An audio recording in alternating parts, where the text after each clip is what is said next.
All right, and we're back for another Walking Dead retro review. I'm Justin.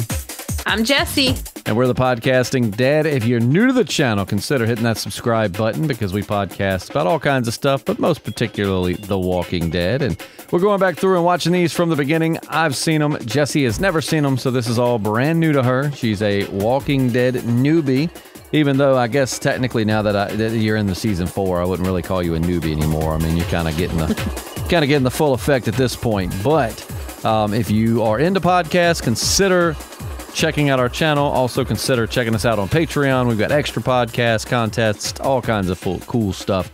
But in the meantime, let's get the show on the road. We're talking about The Walking Dead Season 4, Episode 6. It's called Live Bait, and it was directed by Michael Uppendahel. Why do these people have names I can't pronounce? And it was written by Nicole Beatty, and it originally aired back in November the 17th of 2013. And Jessi, what did you think of the episode? I really liked this one. I liked it a lot because we got to see so much of like an opposite side of the governor. Right. And I still am like really confused about it. And I'm just so... It caught me off guard, but I really liked it. Even though it was slow, I really liked it. Do you think the governor is reformed? Or do you think the governor is the same old, same old? So, I think he's changed for the better, but maybe not always. I think right now he's good, but I'm not saying that he's always going to be good. He had his two people that he was with left him. You know, Martinez and that other guy who, despite how many times I've watched the show, I have no clue what his name is. Like, the guy that has like 0 lines the entire show that I can remember. I'm trying to see if I can find his name right here somewhere. It's Schumpert. Schumpert, I guess, is his name. Okay. But yeah, so Schumpert and Martinez just left him at the campsite by himself. And, goes back to Woodbury and just which that kind of, I wonder, because obviously this is a flashback. You know, this obviously happened further back than where we are with the group at the prison and everything. Yeah. So it makes me wonder if, you and I have said, like, why wouldn't they just go to Woodbury? That makes way more sense. Like, it's a nice town. It's got walls. But when you think about it, maybe in her search for the governor, Michonne's already been to Woodbury and saw that it was destroyed. I didn't think about that, but that's a very valid point that you have. I'm sure she did go back there. It was overrun, and then he burned it down. Yeah. Hopefully didn't start any forest fires in the process. Well, also, he busted through there with the transfer truck, and so that ruined the wall section of whatever. Yeah, it definitely takes the security down a little bit. Yeah. I really like the song that was playing when he was like showing his flashback or whatever. It's called Last Pale Light in the West by Ben Nichols. Good tune. Definitely a good... All the music is so good. It is. They do a really good job with music in this show. Yes. And you'll go a while. Obviously not every episode has music, but when they do have music, they usually do a pretty darn good job at picking music that fits the scene very well. Because that song just fit his situation so perfectly. Mm-hmm. Did you feel bad for him at all? No. It's hard to. Not at all. It's hard to feel bad for the governor. Yeah. No, I don't. Like, dude. And I don't know if he's putting on an act right now or not. Like I said, he could be good forever from now on, and I still would think he was up to something. Under the surface, he's still a bad guy. He's evil. Well, and what's cool is, so his name is Philip.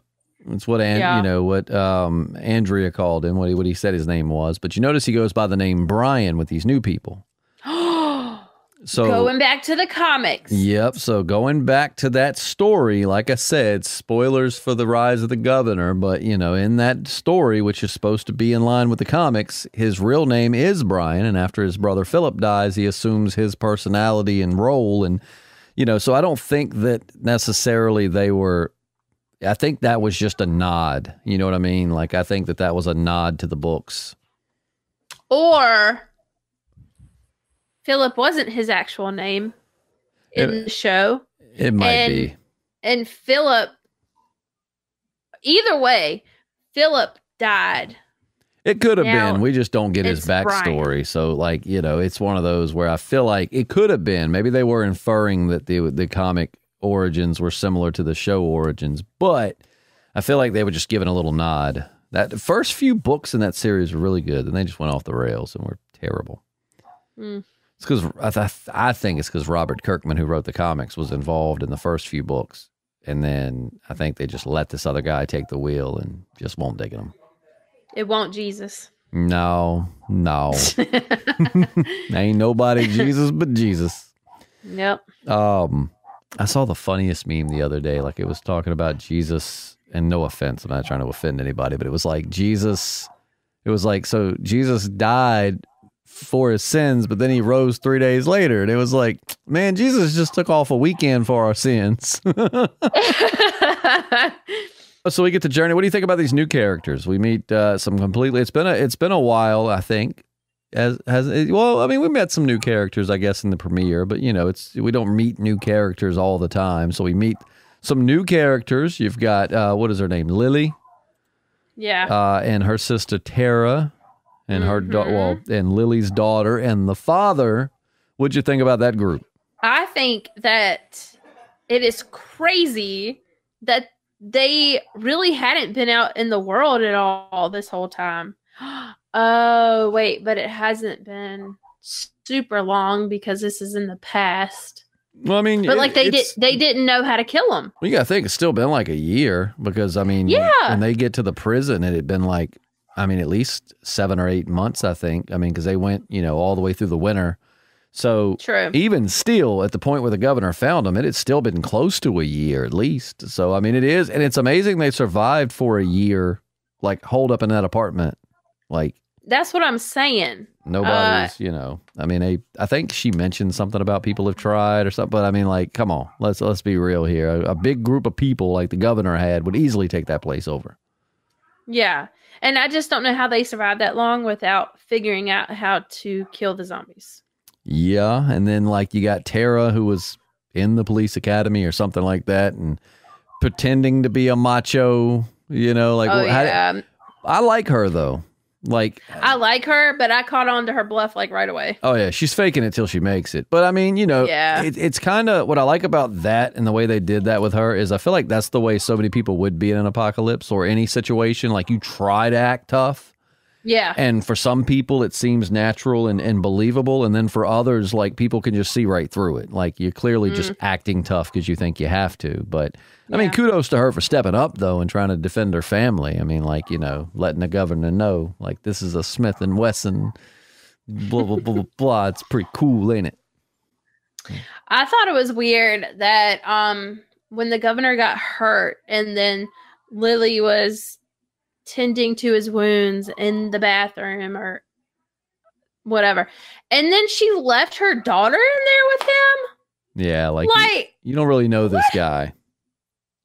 No.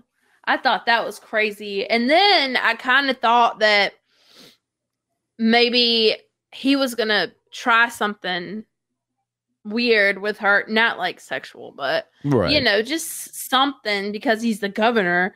I thought he was going to flip a switch right then and there, but now I guess he's like stolen the little girl and he's going to replace his other child with this one. They definitely had shares, so that, you know, they look similar, his daughter and the new girl. So, I mean, I definitely think that that's probably why he's playing it so, and not to mention by the end of the episode, he's getting him a little booty. So, you know, he got something to protect now.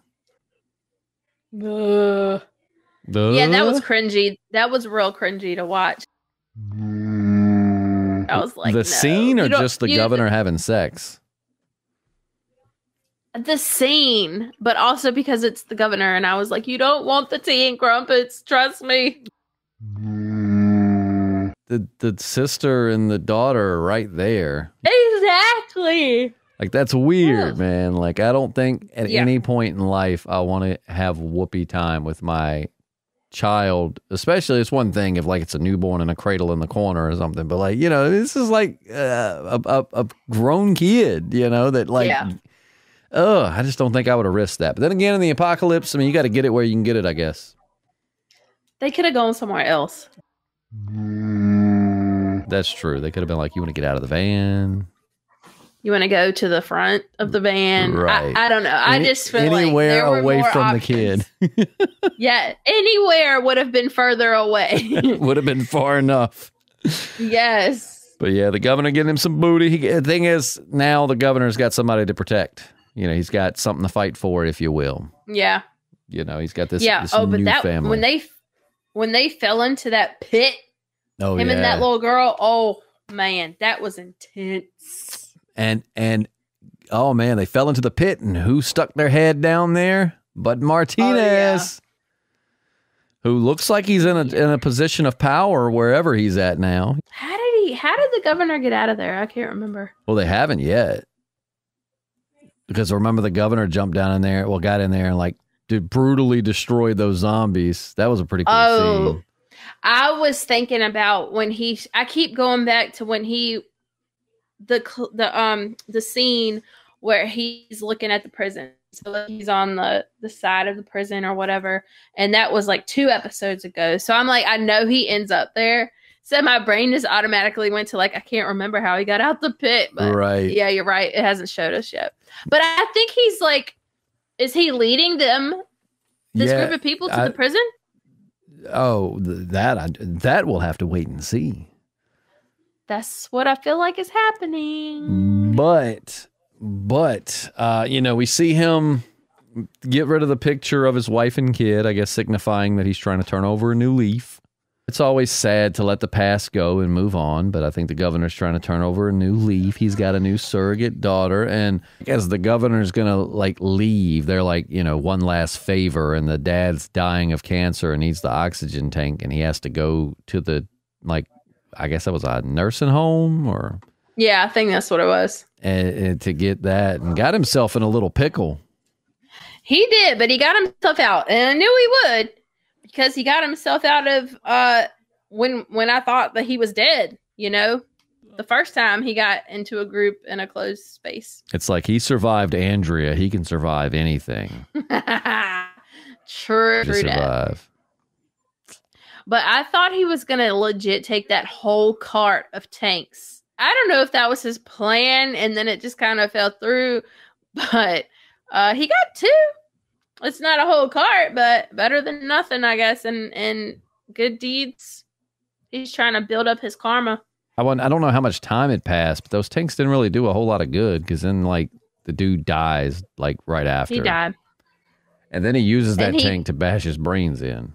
I was going to say he probably used one of the ones that he had gotten for the dude to kill his zombie butt. I think I risked my life to get this, to kill this zombie that, you know, whatever. Do you think that these people are going to stick around? I mean, this new, you know, Lily and Tara and the dog. Do you think they're going to stick around? I'm going to tell you what I think happened.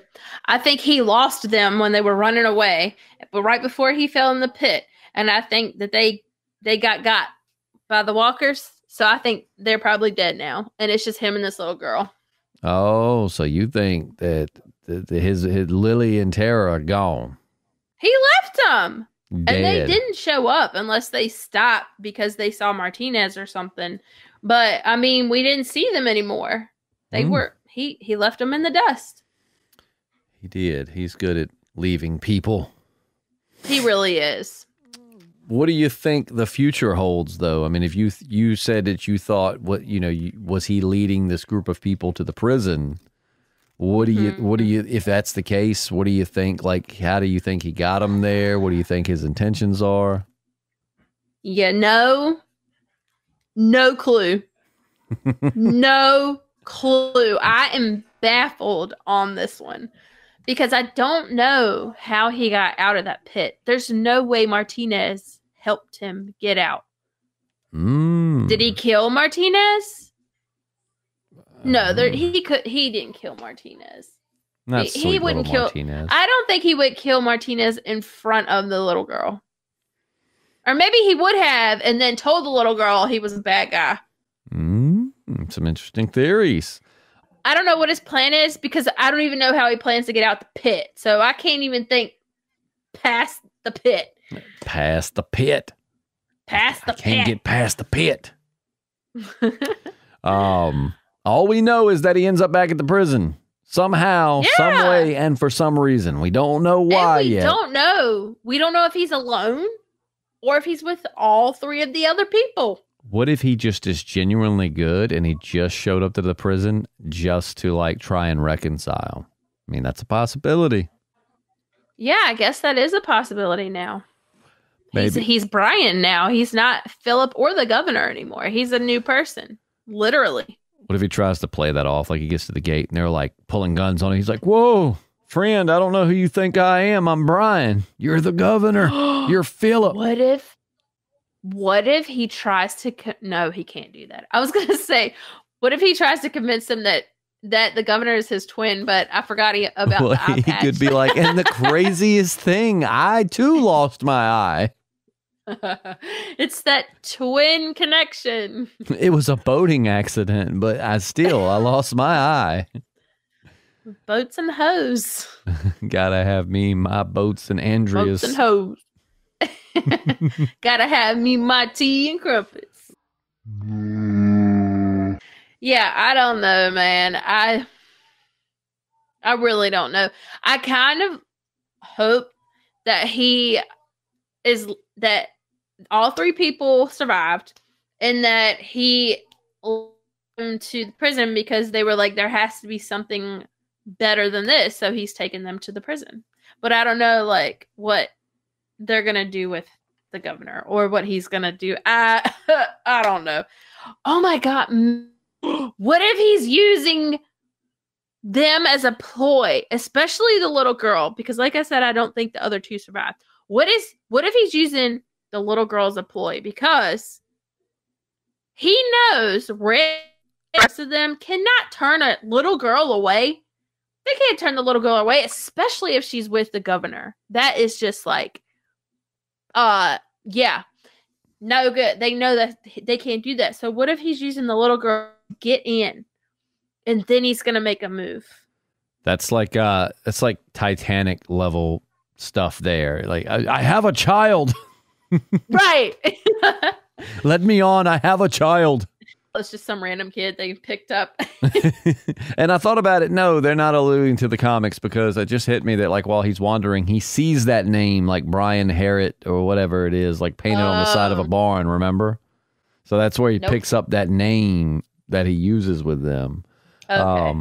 And of course, you know, it's interesting because he didn't tell them about his past, who he really was. He spoke about himself in the third person. And it's always interesting if like you have that chance that someone might reveal who you really are. And that, you know, so we'll have to wait and see if that happens. I'm very, very, I'm invested. I'm more invested right now than I have been the entire show. So we are 2 episodes away from the mid-season finale. 2. Low, and it is building up. It is building up. I've had so many people ask to be on the podcast. I've had for that one because they want to see your reaction to it. I've had so many people ask if we could live stream it, like record your reactions and then live stream the cast. If nothing else, I definitely say again, I reiterate, as much as I despise reaction stuff, I think you should just let your phone record you during the episode. I am down. And then we can play I don't know that we could go like a live stream podcast, but then we can show the clips like while we're, you know. Yeah. Like you can send them to me. I can chop out certain parts and we can play them during the podcast. So just plan on recording yourself watching the episode. I've been thinking about how I'm going to do that because I just have to make sure I have enough space on my phone. Yeah, we got to get that recorded. Yeah. For show, because that's going to be wild. Seth's going to be joining us for the mid-season finale podcast. So I'm super stoked to get there. And then we get a nice little 2-week break. And then we'll be back to doing retro reviews. But Before we wrap this up, what do you rate the episode on a scale of 1 to 5? I'm going to give this one a 5. That's awesome. I'm kind of partial because I guess I've seen the show so much. A lot of times I'll skip this episode just because I know the back. You know what I'm saying? Like I know it all. So I'm going to give it like a 3 out of 5. Okay. I probably would have given it higher once I watched it, but I'm going to give this one a 3 out of 5 just based on the fact that now believe it or not, there's one Walking Dead episode, at least one, that I will straight up say I know I would give like a 2, maybe even a 1-2. So we'll get to that at some point this season. Trust me. That'll probably be another one that I really like. Probably. But hey, that's what makes a good podcast. If we just agreed on everything, then it would not really be much discussion to be had. That's true. Sounds like someone just died in your home, so I'm going to let you go check on that. Okay. We'll see you guys. Zombies. I hope you got the door barricaded. It's locked. Okay. All right. Well, yeah, it'll give you a few seconds before they bust through. So you get to fighting them zombies. We'll be back on Friday for another retro review. Again, don't forget, check out our Patreon, patreon.com/podcastingdead. Check out moviepalette.com. They help sponsor the channel. Moviepalette.com. Use podcast15, get 15% off. We'll see you again soon. In the meantime, I'm Justin. I'm Jessi. And we're the Podcasting Dead. Goodbye.